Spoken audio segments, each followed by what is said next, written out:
Welcome back, guys. Finally, a game week where I don't have to sit here and justify absolute chaos. I actually managed to pull together a respectable score this week, 63 points.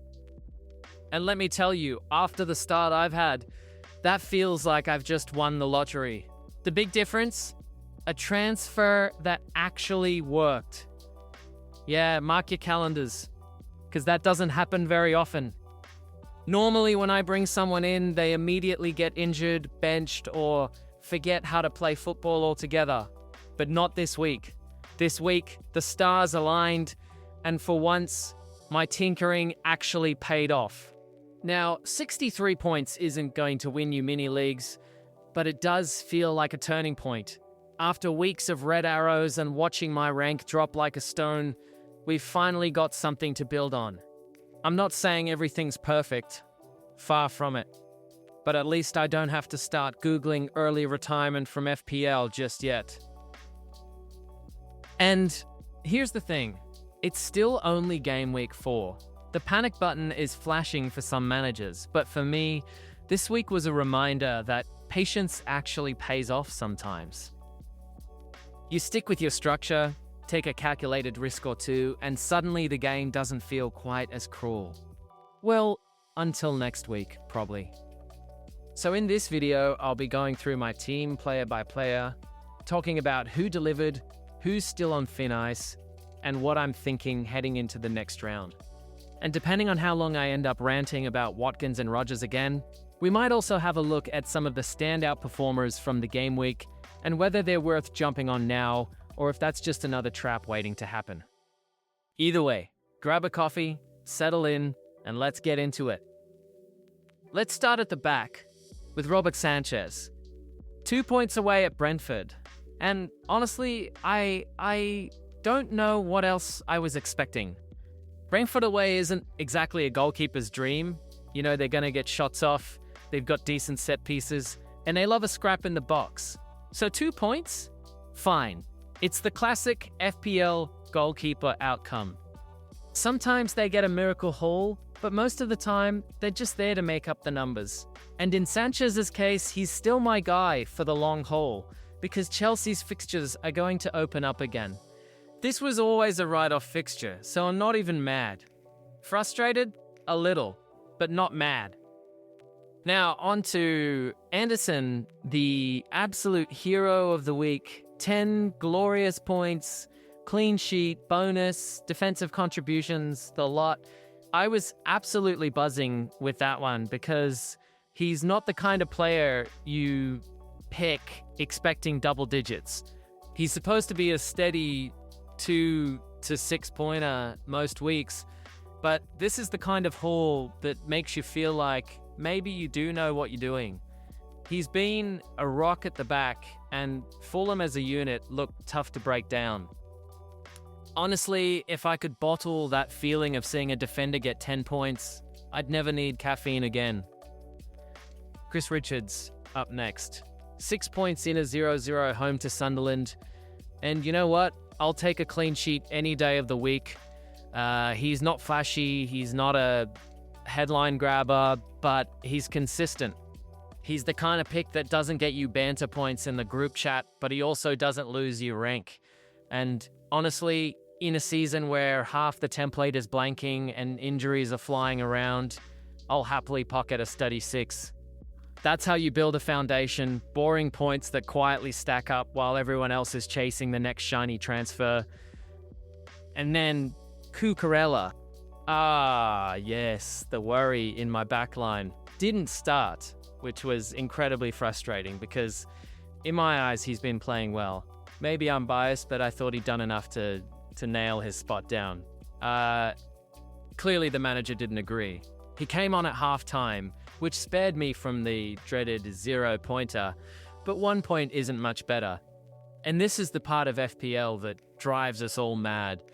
You finally feel like you've found a good option, and then the team sheet drops, and reality smacks you in the face. The only positive spin here is that Chelsea weren't great defensively, so maybe that opens the door for him to come back into the X11. but for now, he's firmly in the monitor category, which in FPL usually means brace yourself for pain. So yeah, overall, I can't complain too much. Sanchez did his job, Anderson over-delivered, Richards was steady, and Cucurella gave me something to stress about. Because what's an FPL game week without at least one unnecessary headache? Alright, moving into the midfield, and we'll start with the newcomer, Antoine Semenyo. Finally brought him in for Cunha, and honestly, what a relief. I've been talking this guy up all preseason, hyping him at every opportunity, and yet somehow I still didn't have him in my team until now. Well, I've corrected that mistake, and he immediately rewarded me with 13 points. A goal, an assist, maximum bonus, thank you very much, sir. The guy is electric, strong, direct, and he just seems to make something happen out of nothing. It's rare in FPL you feel truly smug about a transfer, but this one, I'll give myself a little pat on the back. Now, Tijani Reinders,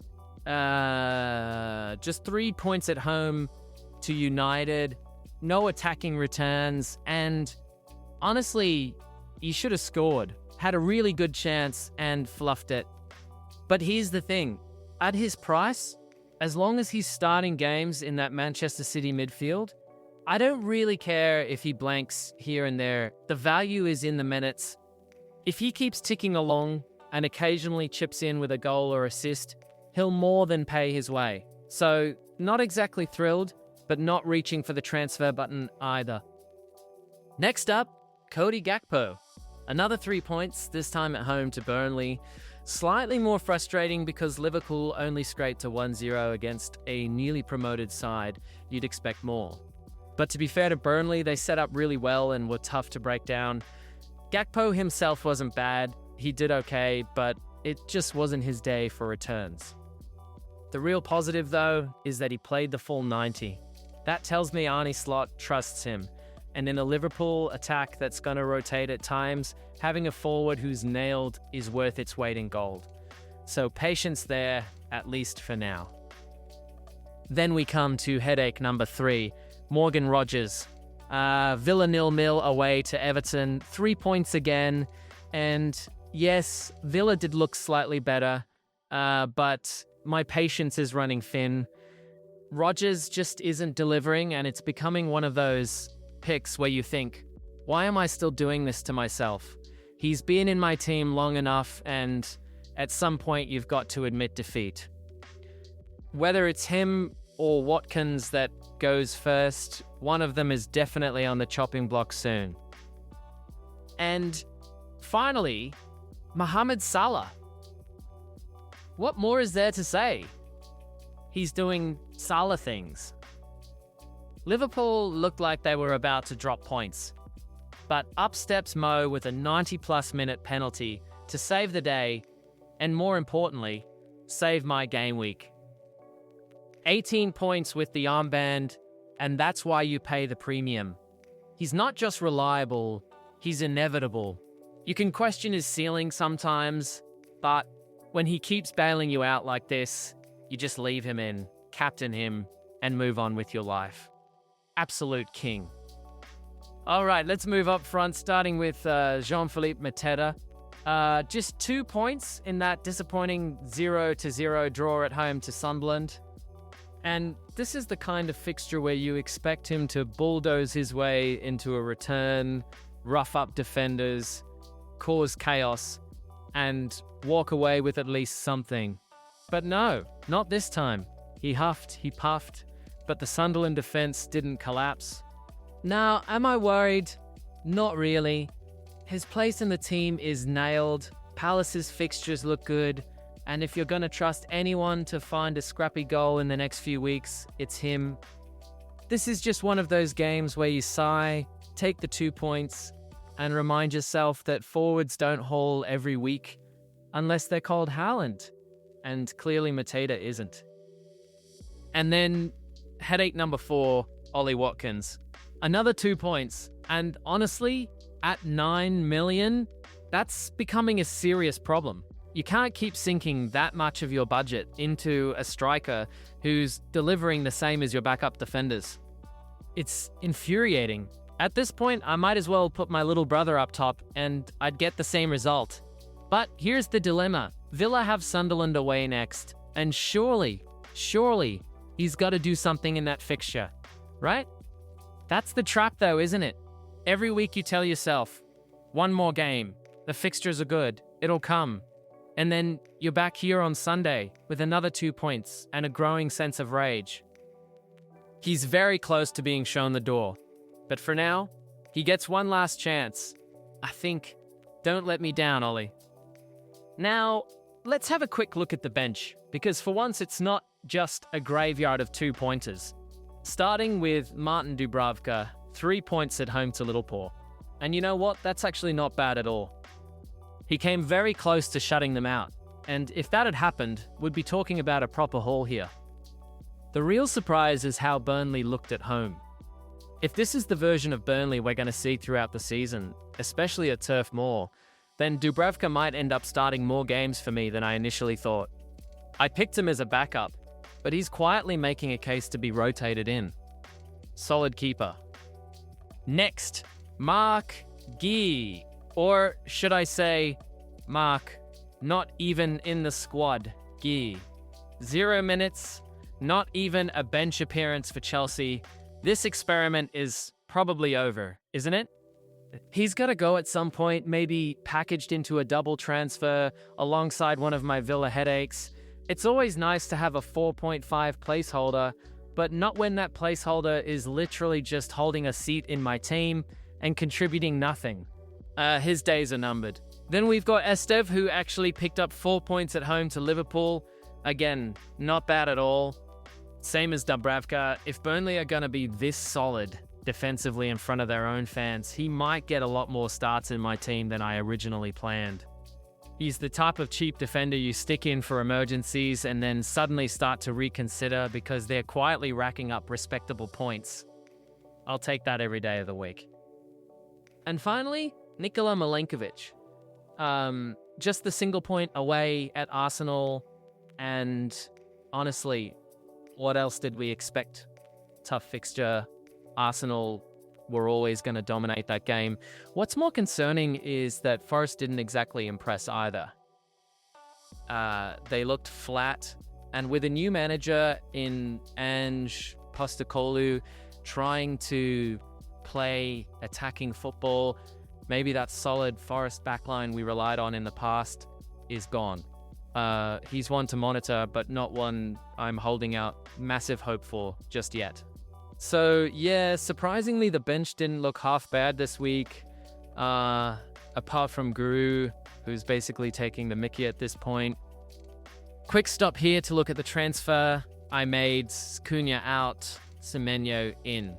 Now, Cunha didn't feature this week because of injury, so there aren't any stats and points to show. A very short stay in my team, just the 1 week.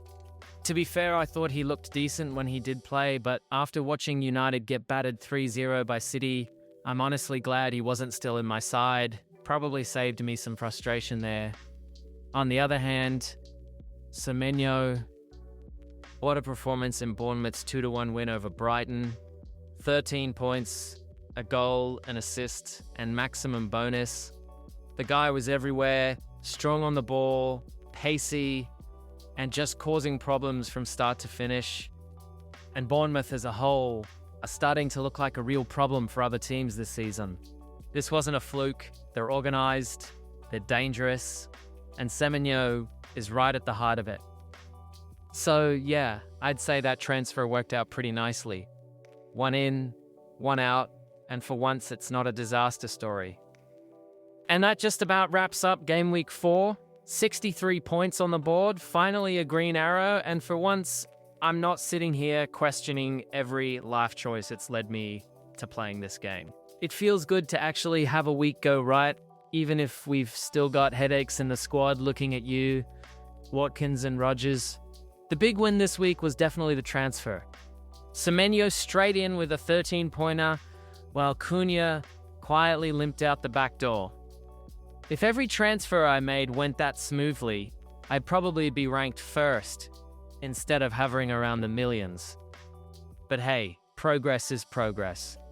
Now, the season's still young, and there's plenty to think about going into Game Week 5, whether Watkins survives another week, whether Rogers finally does something useful, and which of the top performers from this week might actually be worth jumping on. I'll be covering all that in the next video, so keep an eye out. If you enjoyed the video, make sure to give it a like, drop a comment with how your game week went, and of course, subscribe to the channel if you haven't already. It's free, it helps me massively, and apparently it also improves your chances of getting a green arrow. That's what Dave from The Office swears by, and he's got a spreadsheet for everything, so it must be true. Thanks for watching, and I'll see you back here for the Game Week 5 preview.